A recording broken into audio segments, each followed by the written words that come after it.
Hello students, today we will discuss about the science class 10 के science का chapter number first है chemical reaction and equation. इस chapter के अपन बात करेंगे तो इसमें पहला टॉपिक आता है क्या, केमिकल रिएक्शन। और व्हाट इज केमिकल रिएक्शन? तो व्हाट इज केमिकल रिएक्शन, इसके लिए हमने डेफिनेशन लिखी है। It is a process in which one or more substance form new substance. एक ऐसी प्रोसेस जिसके अंदर एक सब्सटेंस या फिर एक से ज्यादा सब्सटेंस ऐड होके एक नया सब्सटेंस फॉर्म कर रहे हैं, तो वो क्या होती है, केमिकल रिएक्शन होती है। लाइक एग्जांपल अपन देखें तो मैग्नीशियम रिबन की बात आपने सुनी होगी। तो मैग्नीशियम रिबन क्या होता है, Mg प्लस O2। Mg के यदि हम रिएक्ट करवाएं O2 के साथ तो क्या फॉर्म होता है, MgO। तो Mg और O2 दोनों अलग अलग सब्सटेंस है, इन दोनों ने फॉर्म क्या कर दिया, MgO, मैग्नीशियम ऑक्साइड। आगे बात करते हैं अपन तो and it can not be reversed by physical method. और एक ऐसी रिएक्शन, ऐसा प्रोसेस जिसको फिजिकल मेथड के द्वारा रिवर्स नहीं किया जा सकता। अब फिजिकल मेथड कौन कौन से हो सकते हैं, तो एग्जांपल में अपन देखें तो फिजिकल मेथड पहला अपन देखें तो मैग्नेटिज्म एक फिजिकल मेथड है जिसके द्वारा हम क्या नहीं कर सकते, इसको रिवर्स नहीं कर सकते। मैग्नेटिज्म मतलब देखा गया, हमें मैग्नेट से अपन क्या करते हैं, चुंबक से चीजों को खींच लेते हैं, आयरन की चीजें हैं उनको खींच लेते हैं, तो वो उसके द्वारा हम इसको रिवर्स नहीं कर सकते। दूसरी चीज फिल्ट्रेशन, किसी चीज को हम छान कर, कोई भी रिएक्शन है उसको हम छान कर क्या नहीं कर सकते, अलग अलग नहीं कर सकते। तीसरी चीज सेंट्रीफ्यूगेशन, खोलकर अलग नहीं कर सकते। डिस्टिलेशन, इसके द्वारा भी अलग नहीं कर सकते। एवोपरेशन के द्वारा भी हम इसको अलग नहीं कर सकते। तो केमिकल रिएक्शन क्या हुई, it can not be reversed by physical method. अब बात करते हैं अपन की केमिकल रिएक्शन इन्वॉल्व। जो केमिकल रिएक्शन है उसको होगी तब क्या क्या चेंजेस उसमें आ सकते हैं, कौन कौन सी चीजें हैं जिसमें चेंज आता है। तो पहला पॉइंट है उसमें चेंज इन स्टेट। तो जो सब्सटेंस की जो स्टेट है वो क्या होगी, चेंज होगी। मान लो सॉलिड है तो लिक्विड में हो सकती है, लिक्विड है तो गैस में हो सकती है, गैस है तो सॉलिड में हो सकती है। तो उसकी स्टेट में क्या हो सकता है, चेंज हो सकता है। दूसरा पॉइंट अपन बात करें तो चेंज इन कलर। जो सब्सटेंस है, सब्सटेंस के कलर में भी क्या आ सकता है, चेंज आ सकता है। थर्ड पॉइंट बात करें चेंज इन टेम्परेचर। तो जो सब्सटेंस हमने ली है किसके लिए, रिएक्शन के लिए, तो रिएक्शन के जो सब्सटेंस थे उनका टेम्परेचर और जो न्यू फॉर्म हुआ सब्सटेंस उसका टेम्परेचर दोनों का क्या हो सकता है, अलग अलग हो सकता है। इसी चीज बात करें एवोल्यूशन ऑफ गैस का एवोल्यूशन उसमें हो सकता है, गैस बाहर निकल सकती है, कोई सी भी गैस रिएक्शन के अंदर बाहर निकल सकती है। अब बात करते हैं अपन किसकी, कि chemical reaction happen in our daily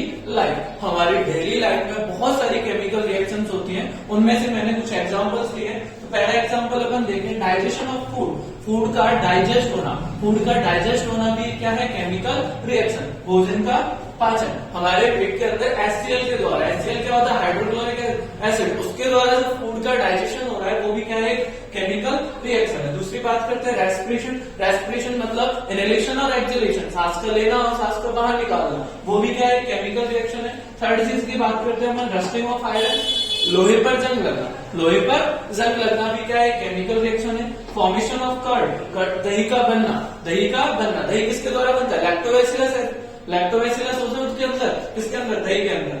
चलो बात करते हैं कि केमिकल रिएक्शन के अंदर दो चीजें होती है क्या, रिएक्टेंट और प्रोडक्ट।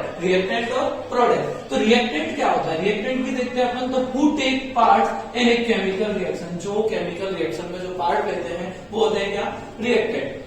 दूसरी बात करें प्रोडक्ट क्या होता है, the substance which are formed in a chemical reaction. Chemical reaction में जो सब्सटेंस क्या हो रहा है, फॉर्म हो रहा है, जो सब्सटेंस नया फॉर्म हो रहा है उसे हम क्या बोलेंगे, प्रोडक्ट बोलेंगे। अब इसका एग्जांपल देखें अपन केमिकल रिएक्शन का, तो क्या है एग्जांपल, कि when magnesium ribbon burn in air it mean बोल सकते हैं हम क्या, ऑक्सीजन, तो गिव मैग्नीशियम ऑक्साइड। जब हम मैग्नीशियम रिबन को ऑक्सीजन के साथ बर्न करते हैं तो क्या फाइंड होता है, क्या प्रोडक्ट फाइंड होता है हमें, मैग्नीशियम ऑक्साइड।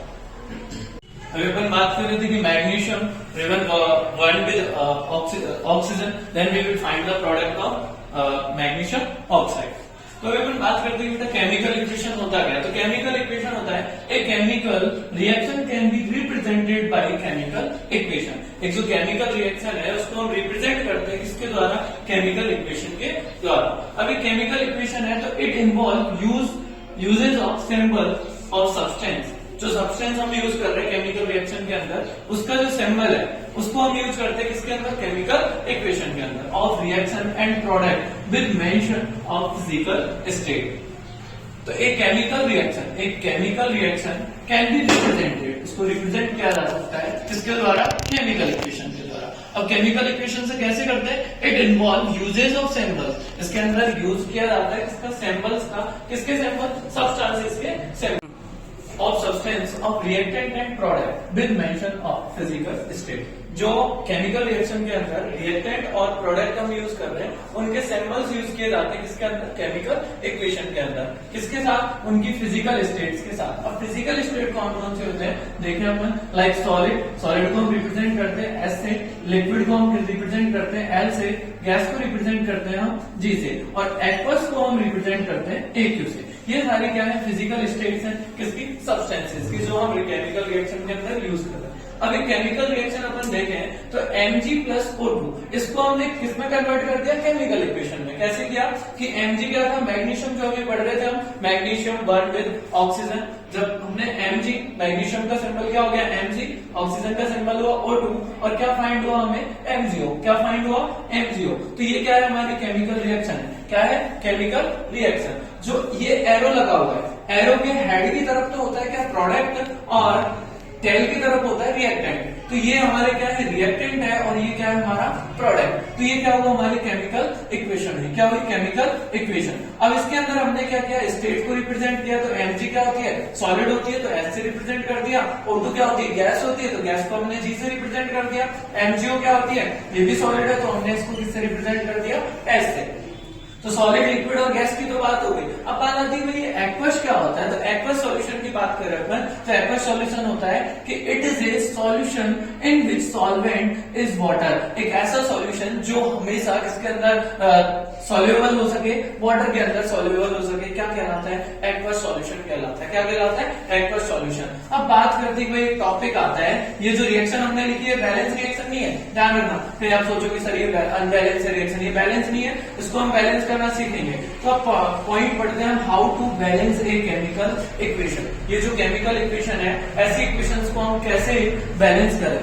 तो पहले हम देखते हैं कि Fe+H2O Fe3O4 प्लस H2, हमने ये केमिकल इक्वेशन लिया। क्या केमिकल इक्वेशन लिया है कि Fe मतलब iron plus H2O it means water, Fe3O4 ferrous oxide, और हमने क्या ले लिया, H2 मतलब हाइड्रोजन। इसको हम बैलेंस करके देखते हैं। तो बैलेंस का मतलब होता है कि जो रिएक्टेंट है उनका मास ऑफ एलिमेंट और प्रोडक्ट का मास ऑफ एलिमेंट क्या होना चाहिए, इक्वल होना चाहिए। तो रिएक्टेंट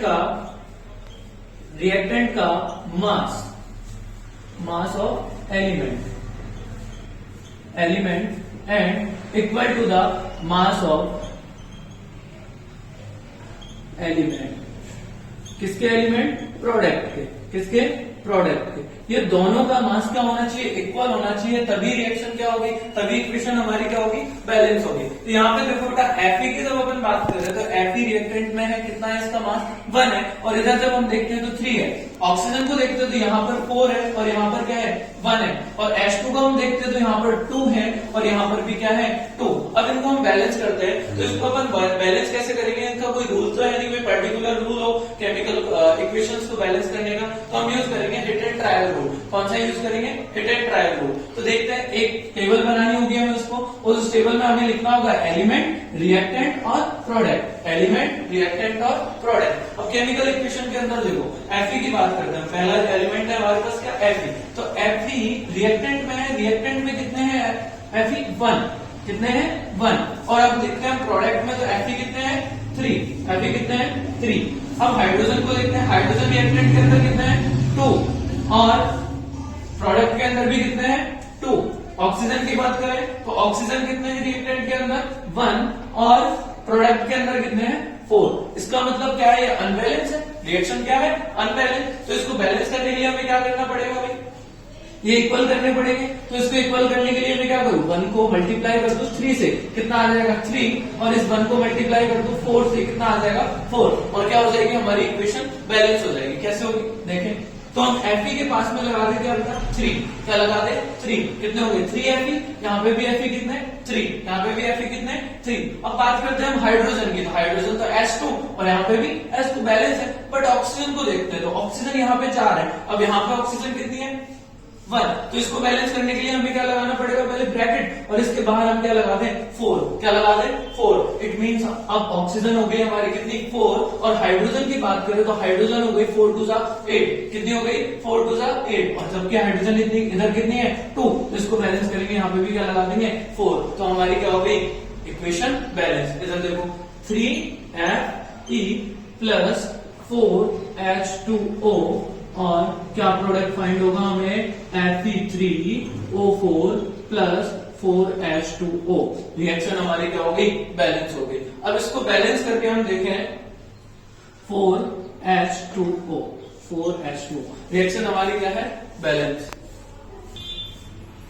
3Fe प्लस 4H2O, और क्या फाइंड हुआ Fe3O4 प्लस 4H2। हमारी इक्वेशन क्या हो गई बैलेंस हो गई। इधर देखो 3Fe 4 2 8 हाइड्रोजन, 4 2 8 हाइड्रोजन। ऑक्सीजन इधर कितनी है 4, और इधर भी ऑक्सीजन कितनी है 4। हमारी रिएक्शन क्या है, हमारी इक्वेशन क्या है बैलेंस। इसका मतलब है रिएक्टेंट का एलिमेंट ऑफ मास इक्वल है और एलिमेंट मास ऑफ प्रोडक्ट ये भी क्या है इक्वल। तो ये क्या पढ़ा हमने आज, chemical equation and chemical reaction. तो दोनों में डिफरेंस समझ में आया, केमिकल रिएक्शन क्या होती है और केमिकल इक्वेशन क्या होती है।